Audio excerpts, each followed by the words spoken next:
Hello friends, welcome to GK mind game. ಪ್ರಶ್ನೆಗಳ ಸಂಪೂರ್ಣ ಮಾಹಿತಿಗಾಗಿ ಈ ವಿಡಿಯೋನ ಎಲ್ಲೂ ಸ್ಕಿಪ್ ಮಾಡದೆ ಕಂಪ್ಲೀಟ್ ಆಗಿ ನೋಡಿ. ಇವತ್ತಿನ ಪ್ರಶ್ನೆಗಳಲ್ಲಿ ಮೊದಲನೇ ಪ್ರಶ್ನೆ, ದೇಹದ ಪ್ರತಿಯೊಂದು ಅಂಗಗಳನ್ನು ಶುದ್ಧಿ ಮಾಡುವ ಆಹಾರ ಯಾವುದು? ಆಪ್ಷನ್ಸ್: ಎ ಬೆಳ್ಳುಳ್ಳಿ, ಬಿ ಅರಿಶಿನ, ಸಿ ಮೀನು, ಡಿ ಮೇಲಿನ ಎಲ್ಲವೂ.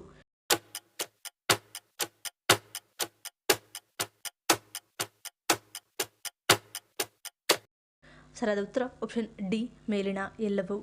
ಲಿವರ್ ಅನ್ನು ಶುದ್ಧಿ ಮಾಡುವ ಪ್ರಮುಖ ಆಹಾರಗಳೆಂದರೆ ಬೆಳ್ಳುಳ್ಳಿ, ಅರಿಶಿನ, ಸೊಪ್ಪು, ತರಕಾರಿಗಳು, walnut, tea, beetroot, olive oil, coffee. ಶ್ವಾಸಕೋಶವನ್ನು ಶುದ್ಧಿ ಮಾಡುವ ಆಹಾರಗಳೆಂದರೆ ಹೂಕೋಸು, ಎಲೆಕೋಸು, ಬ್ರೋಕಲಿ, ಕಿತ್ತಳೆ ಹಣ್ಣು, ಸ್ಯಾಲ್ಮನ್ ಮೀನು, ನಿಂಬೆಹಣ್ಣು, ಮೊಳಕೆ ಕಾಳುಗಳು. ಇನ್ನು ಚರ್ಮವನ್ನು ಶುದ್ಧಿಗೊಳಿಸುವ ಆಹಾರಗಳೆಂದರೆ ಅವಕ್ಯಾಡೋ, ವಾಲ್ನಟ್, ಟೊಮ್ಯಾಟೊ, ಬ್ಲೂಬೆರಿ, ಸಿಹಿ ಗೆಣಸು, ಕ್ಯಾರೆಟ್, ದ್ರಾಕ್ಷಿ ಹಣ್ಣು, ಸೌತೆಕಾಯಿ. ಹೃದಯವನ್ನು ಶುದ್ಧೀಕರಿಸುವ ಆಹಾರವೆಂದರೆ ಪಾಲಕ್ ಸೊಪ್ಪು, ಅವಕ್ಯಾಡೋ, ಚಿಕನ್, ಅರಿಶಿನ, ಬೆಳ್ಳುಳ್ಳಿ, ನವಣೆ, oatmeal, olive oil, brown rice. ಕರುಳನ್ನು ಶುದ್ಧಿಗೊಳಿಸುವ ಆಹಾರವೆಂದರೆ ಅವು ಬೀನ್ಸ್, ದವಸ ಧಾನ್ಯಗಳು, ಮೊಸರು, ಸೇಬುಹಣ್ಣು, ಬ್ರೋಕಲಿ, ಬಟಾಣಿ ಕಾಳುಗಳು, ಅಗಸೆ ಬೀಜಗಳು, ಕಾಳು ಮೆಣಸು ಮತ್ತು ಸ್ಟ್ರಾಬೆರಿ. ಇನ್ನು ಮುಖ್ಯವಾಗಿ ನಮ್ಮ ಮೆದುಳನ್ನು ಶುದ್ಧಿಗೊಳಿಸುವ ಆಹಾರವೆಂದರೆ ಅವು ಸಿಟ್ರಸ್ ಹಣ್ಣುಗಳು, ಡಾರ್ಕ್ ಚಾಕ್ಲೇಟ್, ಅರಿಶಿನ, ಮೀನು, ಟೀ, ಆಲಿವ್ ಆಯಿಲ್, ನಟ್ಸ್ ಮತ್ತು ಬೀಜಗಳು. ನಮ್ಮ ಕಣ್ಣುಗಳ ಆರೋಗ್ಯಕ್ಕೆ ಬಹುಮುಖ್ಯವಾಗಿ ಕ್ಯಾರೆಟ್, ಹಾಲಿನ ಉತ್ಪನ್ನಗಳು, ಮೀನು, ಬೀಜಗಳು, ಮೊಟ್ಟೆ, ಸಿಟ್ರಸ್ ಹಣ್ಣುಗಳು, ಬಾದಾಮಿ, ಸೂರ್ಯಕಾಂತಿ ಬೀಜಗಳು, ಗ್ರೀನ್ ಟೀ, ದೊಡ್ಡ ಮೆಣಸು ಮತ್ತು ಕೊನೆಯದಾಗಿ ಹೊಟ್ಟೆಯನ್ನು ಶುದ್ಧೀಕರಿಸುವಲ್ಲಿ ಸಂಪೂರ್ಣ ಧಾನ್ಯಗಳು, ಬ್ರೋಕಲಿ, ಮೊಸರು, ಬಸಳೆ ಸೊಪ್ಪು, ಹುದುಗಿಸಿದ ಆಹಾರಗಳು, ಉಪ್ಪಿನಕಾಯಿ, ನವಣೆ, ಬ್ರೌನ್ ರೈಸ್ ಇವೆಲ್ಲವೂ ಕೂಡ ಪ್ರಮುಖ ಪಾತ್ರವನ್ನು ವಹಿಸುತ್ತವೆ. ಎರಡನೇ ಪ್ರಶ್ನೆ, ಪ್ರತಿಯೊಬ್ಬ ವ್ಯಕ್ತಿಯು ಕೋಟ್ಯಾಧಿಪತಿಯಾಗಿರುವ ದೇಶ ಯಾವುದು? Options: A Luxembourg, B Switzerland, C Singapore, D Dubai.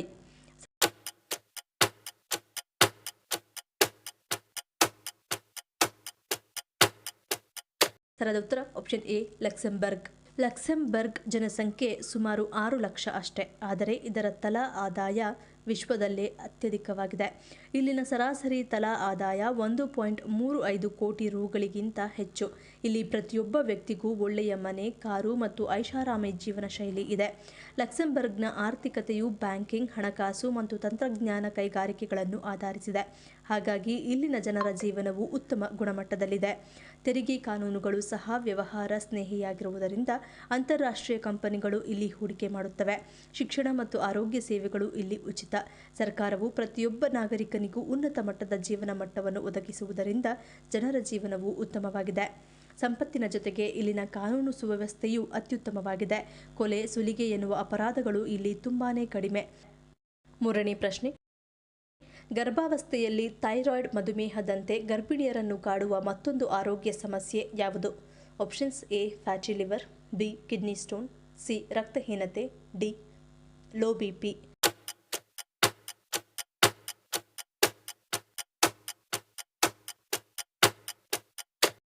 ಸರಿಯಾದ ಉತ್ತರ option A fatty liver.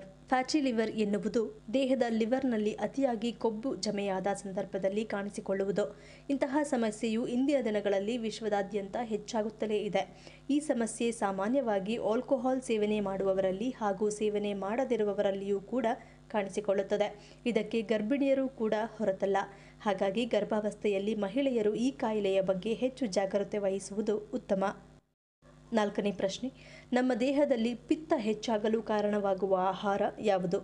Options: A ಮಸಾಲೆ, ಬಿ ಮಾಂಸ, ಸಿ ಆಮ್ಲೀಯ ಆಹಾರ, ಡಿ ಮೇಲಿನ ಎಲ್ಲವೂ.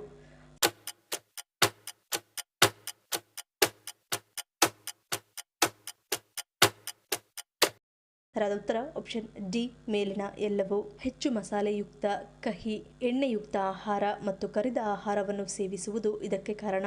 ಇದಲ್ಲದೆ ವಿನೆಗರ್, ಹುಳಿ, ಕ್ರೀಮ್, ಆಲ್ಕೋಹಾಲ್ ಯುಕ್ತ ಪಾನೀಯಗಳು ಮತ್ತು ಫರ್ಮೆಂಟೆಡ್ ಬೇವರೇಜ್ ಇತ್ಯಾದಿ ಆಹಾರವು ಇದಕ್ಕೆ ಕಾರಣವಾಗಿರಬಹುದು. ಒಣಗಿ ಹೋದ ತರಕಾರಿಗಳು, ಹೆಚ್ಚಿನ ಉಪ್ಪು ಇರುವ ಆಹಾರಗಳು, ಸಮಯಕ್ಕೆ ಸರಿಯಾಗಿ ತಿನ್ನದಿರುವುದು, ಅಜೀರ್ಣ, ಸಿಟ್ರಿಕ್ ಮತ್ತು ಆಮ್ಲೀಯ ಆಹಾರಗಳು, ಮೊಸರು, ಮಜ್ಜಿಗೆ, ಕೆನೆ ಬೇಯಿಸಿದ ಹಾಲು, ಗೋಹಾ ಮತ್ತು ಕಟಾರಾ ಮೀನು, ಕುರಿ ಮತ್ತು ಮೇಕೆ ಮಾಂಸವು ಪಿತ್ತವನ್ನು ವಿಶೇಷವಾಗಿ ಉಲ್ಬಣಗೊಳಿಸುತ್ತವೆ.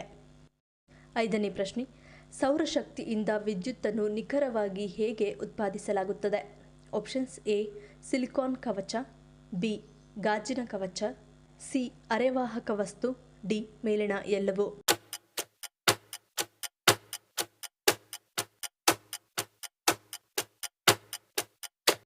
ಸರಿಯಾದ ಉತ್ತರ ಆಪ್ಷನ್ ಡಿ ಮೇಲಿನ ಎಲ್ಲವೂ. ಸೌರ ಫಲಕಗಳನ್ನು ಸಾಮಾನ್ಯವಾಗಿ ಸಿಲಿಕಾನ್ ಅಥವಾ ಗಾಜಿನ ಕವಚದೊಂದಿಗೆ ಲೋಹದ ಫಲಕ ಚೌಕಟ್ಟಿನಲ್ಲಿ ಸ್ಥಾಪಿಸಲಾದ ಇನ್ನೊಂದು ಅರೆವಾಹಕ ವಸ್ತುವಿನಿಂದ ತಯಾರಿಸಲಾಗುತ್ತದೆ. ಈ ವಸ್ತುವು ಸೂರ್ಯನ ಬೆಳಕಿನ ಫೋಟಾನ್ಗಳಿಗೆ ಒಡ್ಡಿಕೊಂಡಾಗ ಅದು ಎಲೆಕ್ಟ್ರಾನ್ಗಳನ್ನು ಬಿಡುಗಡೆ ಮಾಡುತ್ತದೆ ಮತ್ತು ವಿದ್ಯುದಾವೇಶವನ್ನು ಉತ್ಪಾದಿಸುತ್ತದೆ. ಈ ಪಿವಿ ಚಾರ್ಜ್ ವಿದ್ಯುತ್ ಪ್ರವಾಹವನ್ನು ಸೃಷ್ಟಿಸುತ್ತದೆ. ಇದನ್ನು ಸೌರ ಫಲಕಗಳಲ್ಲಿನ ವೈರಿಂಗ್ ಸೆರೆಹಿಡಿಯುತ್ತದೆ. ಈ ಡಿಸಿ ವಿದ್ಯುತ್ ಅನ್ನು ನಂತರ ಇನ್ವರ್ಟರ್ ಮೂಲಕ ಪರ್ಯಾಯ ಪ್ರವಾಹಕ್ಕೆ ಪರಿವರ್ತಿಸಲಾಗುತ್ತದೆ. 6ನೇ ಪ್ರಶ್ನೆ, ಅರಿಶಿನವನ್ನು ಅತಿ ಹೆಚ್ಚು ಉತ್ಪಾದಿಸುವ ರಾಷ್ಟ್ರ ಯಾವುದು? Options A Japan, B Thailand, C Sri Lanka, D Bharat.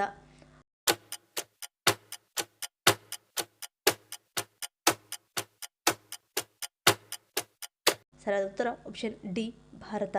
ಭಾರತವು ಅರಿಶಿನದ ಪ್ರಮುಖ ಉತ್ಪಾದಕ ರಾಷ್ಟ್ರವಾಗಿದೆ.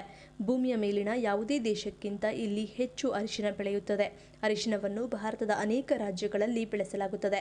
ಆದರೆ ಅತಿದೊಡ್ಡ ಉತ್ಪಾದಕ ರಾಜ್ಯಗಳಲ್ಲಿ ತೆಲಂಗಾಣ, ಮಹಾರಾಷ್ಟ್ರ ಮತ್ತು ತಮಿಳುನಾಡು ಸೇರಿವೆ. 7ನೇ ಪ್ರಶ್ನೆ, ಯಾವುದನ್ನು ಸ್ವಯಂ ನಿರೋಧಕ ಕಾಯಿಲೆ ಎಂದು ಹೇಳಲಾಗುತ್ತದೆ? ಆಪ್ಷನ್ಸ್ ಎ ಸಂಧಿವಾತ, B sugar, C BP, D ಹೃದಯಾಘಾತ.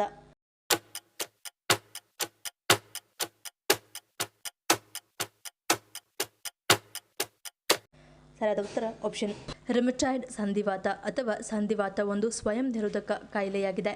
ಈ ರೋಗದಿಂದ ವ್ಯಕ್ತಿಯ ಕೀಲುಗಳಿಗೆ ಹಾನಿ ಮಾಡುತ್ತದೆ. ಇದರಿಂದ ರೋಗಿಗಳ ಕೀಲುಗಳಲ್ಲಿ ತೀವ್ರವಾದ ನೋವು ಕಾಣಿಸುತ್ತದೆ. ಜೊತೆಗೆ ಸಕಾಲಿಕ ಚಿಕಿತ್ಸೆ ಹಾಗೂ ಸರಿಯಾದ ನಿರ್ವಹಣೆ ಮಾಡದೇ ಇದ್ದರೆ ರೋಗಿಗಳಲ್ಲಿ ಅಂಗವೈಕಲ್ಯಕ್ಕೂ ಕಾರಣವಾಗಬಹುದು. ರಿಮಟಾಯ್ಡ್ ಸಂಧಿವಾತವು ದೀರ್ಘಕಾಲದ ಸ್ವಯಂ ನಿರೋಧಕ ಉರಿಯೂತದ ಕಾಯಿಲೆಯಾಗಿದ್ದು, ಇದರಲ್ಲಿ ದೇಹದ ಪ್ರತಿರಕ್ಷಣಾ ವ್ಯವಸ್ಥೆಯು ಕೀಲುಗಳನ್ನು ಸುತ್ತುವರೆದಿರುವ ಪೊರೆಯ ಪದರದ ಮೇಲೆ ದಾಳಿ ಮಾಡಲು ಪ್ರಾರಂಭಿಸುತ್ತದೆ. ಇದರಿಂದಾಗಿ ಅವರಲ್ಲಿ ಊತ, ಬಿಗಿತ, ನೋವು ಮತ್ತು ಬಿಗಿತದಂತಹ ಸಮಸ್ಯೆಗಳು ಉಂಟಾಗಲು ಪ್ರಾರಂಭಿಸುತ್ತವೆ. 8ನೇ ಪ್ರಶ್ನೆ, ಹೆಚ್ಚಾಗಿ ಟೀ, ಕಾಫಿ ಕುಡಿಯುವವರಲ್ಲಿ ಯಾವ ಆರೋಗ್ಯ ಸಮಸ್ಯೆ ಕಾಣಿಸಿಕೊಳ್ಳುತ್ತದೆ? ಆಪ್ಷನ್ಸ್ ಎ ರಕ್ತಹೀನತೆ, ಬಿ ನಿರ್ಜಲೀಕರಣ, ಸಿ ಕಡಿಮೆ ರಕ್ತದೊತ್ತಡ, ಡಿ ಕೂದಲು ಉದುರುವಿಕೆ.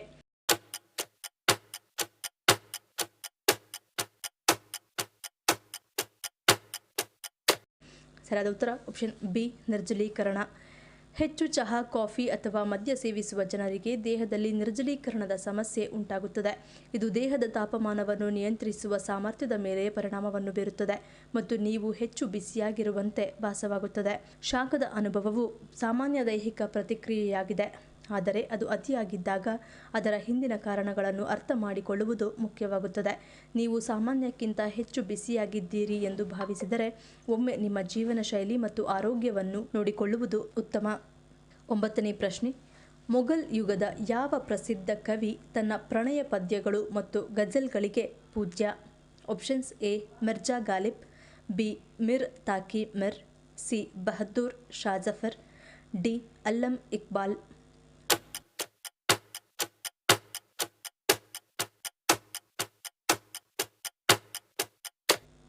ಸರಿಯಾದ ಉತ್ತರ ಆಪ್ಷನ್ ಎ ಮಿರ್ಜಾ ಗಾಲಿಬ್. ಮಿರ್ಜಾ ಅಸದುಲ್ಲಾ ಖಾನ್ ಗಾಲಿಬ್ ನಿಸ್ಸಂದೇಹವಾಗಿ ಸಾರ್ವಕಾಲಿಕ ಅತ್ಯಂತ ಪ್ರಸಿದ್ಧ ಉರ್ದು ಕವಿಗಳಲ್ಲಿ ಒಬ್ಬರು.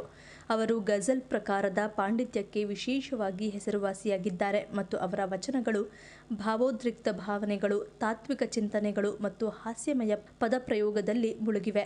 ಅವರ ಗಜಲ್ಗಳು ಪ್ರೀತಿ, ನಷ್ಟ, ಬಯಕೆ, ನಂಬಿಕೆ ಮತ್ತು ಮರಣದ ವಿಷಯಗಳನ್ನು ಅನ್ವೇಷಿಸುತ್ತವೆ. ಇಂದಿಗೂ ಓದುಗರೊಂದಿಗೆ ಆಳವಾಗಿ ಪ್ರತಿಧ್ವನಿಸುತ್ತವೆ. ಈ ಪ್ರಶ್ನೆಗಳಲ್ಲಿ ನೀವು ಎಷ್ಟು ಪ್ರಶ್ನೆಗಳಿಗೆ ಸರಿ ಉತ್ತರವನ್ನು ಕೊಟ್ಟರೆ ಅನ್ನೋದನ್ನು ಕಮೆಂಟ್ ಮಾಡಿ ತಿಳಿಸಿ. ಈ ವಿಡಿಯೋ ನಿಮ್ಗೆ ಇಷ್ಟ ಆಗಿದ್ದರೆ ಮರೀದೆ ಲೈಕ್ ಮಾಡಿ, ಶೇರ್ ಮಾಡಿ, ಸಬ್ಸ್ಕ್ರೈಬ್ ಮಾಡಿ. ನನ್ನ ಚಾನಲ್ನ ಇನ್ನೂ ಸಬ್ಸ್ಕ್ರೈಬ್ ಮಾಡಿದೆ ಹಾಗೆ ವಿಡಿಯೋಸ್ ನೋಡ್ತಿದ್ರೆ ಪ್ಲೀಸ್ ಸಬ್ಸ್ಕ್ರೈಬ್ ಮಾಡಿ, ಸಪೋರ್ಟ್ ಮಾಡಿ. ಮತ್ತೊಂದು ಇಂಟ್ರೆಸ್ಟಿಂಗ್ ವಿಡಿಯೋಂದಿಗೆ ಸಿಗ್ತೀನಿ. Until love you all, take care.